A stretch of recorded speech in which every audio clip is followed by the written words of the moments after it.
Hey guys, welcome to my YouTube channel Biosphere. This is a study with me session. In this video, we will be discussing about chapter 12 subtopic 12.3 transgenic animals and 12.4 ethical issues by going through NCERT lines. Also, I will make sure that I cover most of your previous year questions asked from these lines in your exams, NEET and JIPMEL respectively.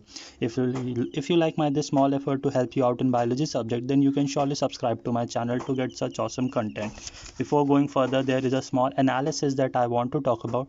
That last 7 years NEET AIPMT subtopic analysis shows that this topic transgenic animal it contributes to 39%, and if we look at the last 32 years NEET AIPMT subtopic analysis, it shows that this topic covers about 9% and 16% total of 25%. So before starting, please take your highlighter and red pen and start marking the line. So let's get started.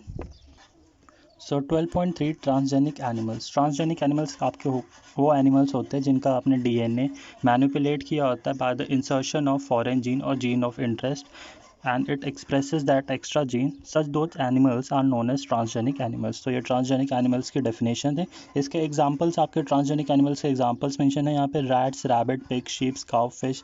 They have been produced. But the most important line that you should be mentioning here is कि although over 95% of all existing transgenic animals are mice. ये आपसे 2011 में question पूछा गया है कि that maximum number of existing transgenic animal is of mice. तो ये लाइन आप हाईलाइट करके चलिएगा. फिर आपको आता है कि ये जो हम लोग ट्रांसजेनिक एनिमल्स बना रहे हैं इनका काम क्या है, मतलब इनका यूज़ क्या है. तो उसके पॉइंट्स को हम डिस्कस करते चल रहे हैं क्योंकि आपसे 2010 में ये सवाल पूछा गया है.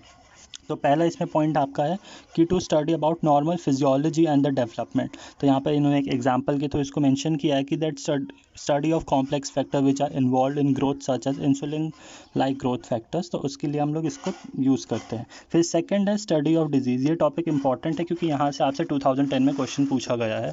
तो आपको यहाँ से ये लाइन्स को हाईलाइट करने हुए चलना है कि कौन कौन से आपके डिजीज़ को मतलब स्टडी किया गया है with the help of transgenic models. So today's transgenic model exist for many human diseases such as cancer, cystic fibrosis, rheumatoid arthritis and Alzheimer's disease. तो ये आपको याद करने हैं सारे डिजीज़ के नेम क्योंकि आपसे सब पूछे गए हैं. फिर आता है कि हम लोग बायोलॉजिकल्स प्रोडक्ट को भी ऑब्टेन कर सकते हैं with the help of transgenic models. तो उसमें आपको एग्जांपल्स ये वाली लाइन याद रखनी है कि दैट की human protein that is alpha one antitrypsin it is used to treat emphysema.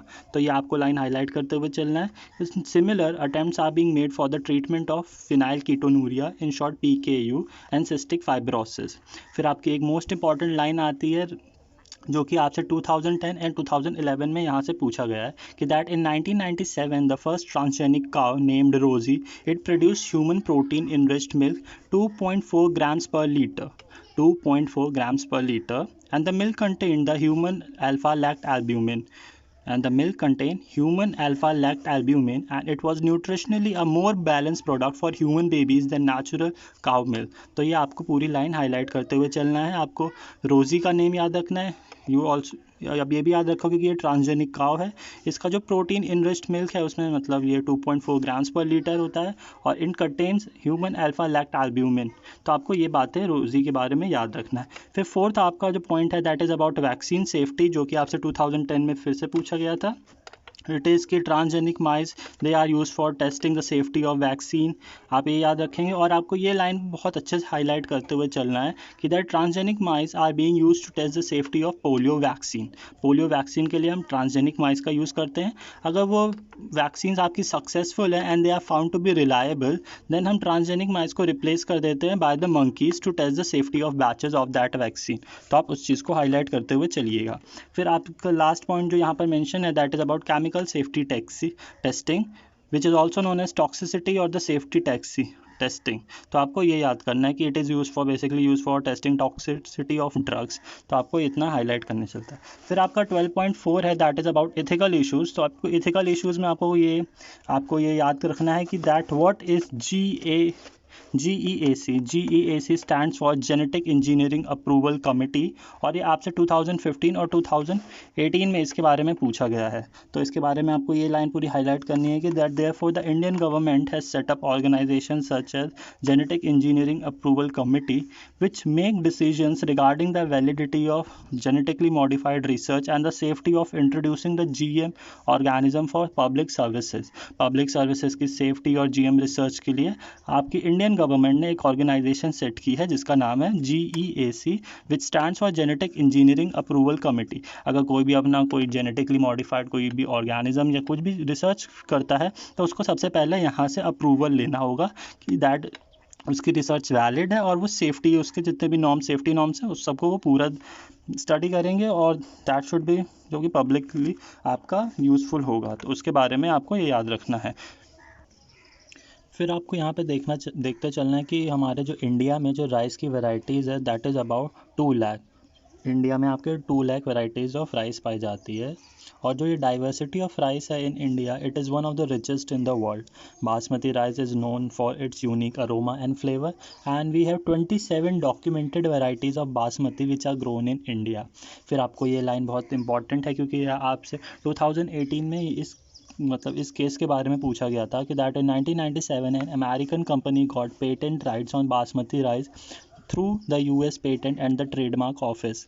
इसमें इन लोगों ने ये किया था कि एक नई वैरायटी बनाई थी बासमती की विच वॉज कि जो कि आपकी एक इंडियन बासमती राइस को ही लेके इन्होंने करा था कि that Indian basmati was crossed with semi dwarf varieties and they claimed as an invention और ए नोवेलिटी। मतलब उन्होंने इंडिया की जो सेमी ड्रॉप वैरायटी थी बासमती राइस को, उसी को क्रॉस करवा के एक नया उन्होंने बासमती राइस डेवलप कर दिया और उसी को अपना इन्वेंशन बता रहे थे, जो कि एक गलत था। तो इस चीज़ से आपसे ये याद रखना है, ये वाला आपसे पूछा गया है इन 2018। फिर आपसे 2018 और 2019 उड़ीसा में बायोपायरेसी की डेफिनेशन पूछी गई है। सो biopiracy is the term which is used to refer to the use of bioresources by the multinational companies or MNCs and other organizations without proper authorization from the countries and the people concerned without the compensatory payment।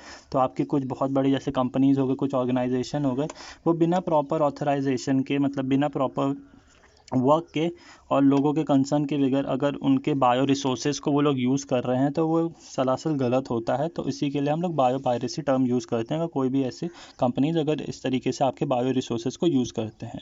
तो जितने भी आपके most of the industrial nations या developed nations होते हैं, ये इनके पास पैसा तो होता है, they are financially very rich, but जो इनकी बायोडाइवर्सिटी और ट्रेडिशनल नॉलेज होती है उसमें ये लोग बहुत पुअर होते हैं। तो इस लाइन को भी आप हाईलाइट करते हुए चलेगा।